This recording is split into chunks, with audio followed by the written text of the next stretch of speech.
Samson is one of the most powerful and tragic figures in the Bible. His story is found in the book of Judges, chapters 13 to 16. At the time, Israel was under the rule of the Philistines. The people were oppressed, weakened, and desperate. They cried out for help, and God answered, not with an army, but with a child who had not yet been born. An angel appeared to a barren woman and told her she would give birth to a son. This child was to be a Nazirite, set apart for God from the womb. He was never to drink wine, touch anything unclean, or cut his hair. God promised that this child would begin to deliver Israel from the Philistines. That child was Samson. As Samson grew, the Spirit of the Lord came upon him, giving him supernatural strength. One day, while traveling alone, a lion attacked him. Samson tore the lion apart with his bare hands. This strength did not come from training or weapons. It came from God. But even early on, Samson showed weakness. Instead of seeking God's purpose, he chased his own desires.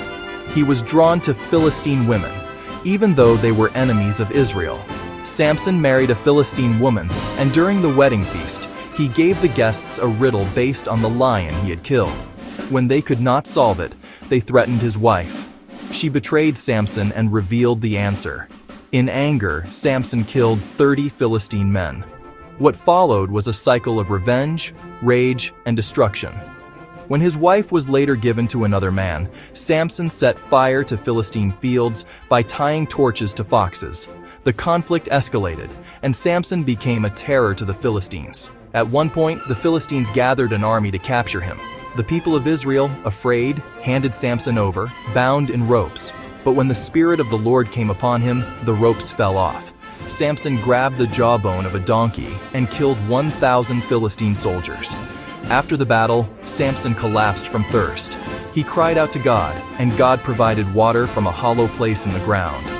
This moment proved that Samson's strength was never his own. It always came from God. Later, Samson fell in love with a woman named Delilah. The Philistine rulers offered her money to discover the source of his strength.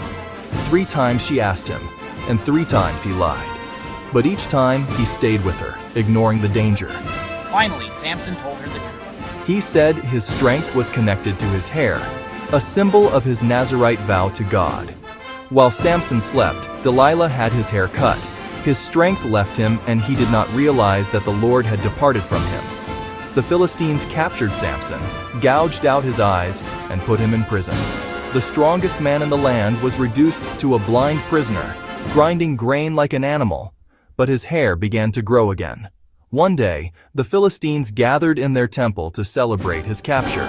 They brought Samson out to entertain them. Standing between the pillars of the building, Samson prayed one final prayer.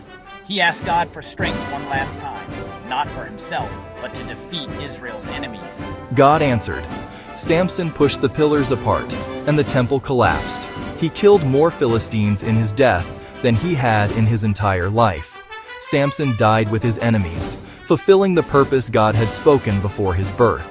His story is a warning and a lesson. Great strength without obedience leads to destruction. Calling without discipline leads to failure. But even in failure, God's purpose can still be fulfilled. This was the story of Samson.